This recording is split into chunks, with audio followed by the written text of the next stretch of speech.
ছেলেমেয়েরা তো মাংস পছন্দ করে, তার সাথে কিন্তু আমারও অনেকটাই ভালো লাগে মাংস খেতে। মাছ আমি তেমন একটা পছন্দ করি না, আর যদি মাছ আমার খেতেই হয় তাহলে ভাজা মাছটাই আমার সব থেকে বেশি ভালো লাগে খেতে।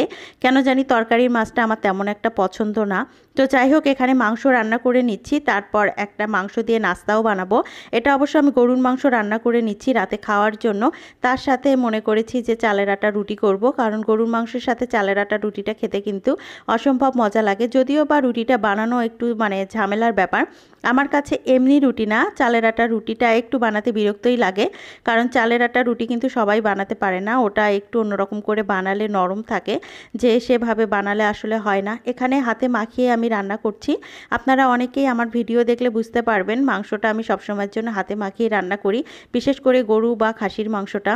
আর মুরগির মাংসটা আমি অবশ্যই এইভাবে রান্না করি না, মুরগির মাংসটা আমি মশলা কষিয়ে তারপরেই রান্না করি। তো এখানে আমি মাংসটা বসিয়ে দিয়েছি, তারপরে তো একটা নাস্তা আইটেম বানাবো, সেটা আপনাদের সাথে শেয়ার করব। তো সেটা অবশ্য আমি মুরগির মাংস দিয়েই বানাবো। এখানে আমি আলু কেটে নিয়েছি, তার সাথে ছোট ছোট করে মুরগির মাংস পিস করে ম্যারিনেট করে রেখেছিলাম দুপুরবেলা, সকালের দিকে ম্যারিনেটটা করে আমি রেখেছিলাম, কারণ ওটা ম্যারিনেট করে রাখলে পরবর্তীতে খেতে অনেকটাই মজা লাগে।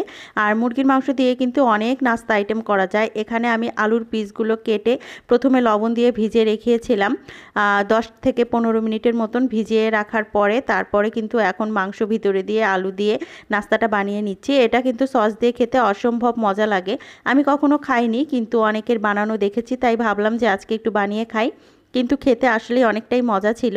আসলে না, অনেক সময় দেখা যায় কি হুটহাট করে এই নাস্তাগুলো খেতে বেশ ভালোই লাগে, যার কারণে আমি প্রায় সময় দেখা যায় মুরগির মাংস বাসায় যদি রান্না করার জন্য আনি, একটু আমি রেখে দেই ম্যারিনেট করে, যাতে টুকটাক নাস্তা আইটেমগুলো বানানো যায়। কারণ মুরগির মাংসের যদি কোনো নাস্তা আইটেম বানাই, সেটা খেতে অনেকটাই মজা লাগে। তো যাই হোক, এখানে আপনাদের সাথে কথা বলতে বলতে একটা কথাই বলবো, যে আসলে দেখা যায় অনেক ব্যস্ততার সময়ের কারণে অনেকের ভিডিও দেখতে পারি না। যারা আমার ভিডিওগুলো দেখেন অবশ্যই আমার চ্যানেলটা সাবস্ক্রাইব করে দিবেন, একটি লাইক দিয়ে দেখা শুরু করবেন। আপনাদের একটা লাইকেই কিন্তু আমার ভিডিওগুলো অনেক দূর পর্যন্ত পৌঁছে যাবে। আসলে গরমের কারণে কারোরই শরীরটা ভালো নেই, অনেকে কিন্তু গরমের জন্য অসুস্থ হয়ে গিয়েছে, আমিও কিন্তু সেম একই অবস্থা।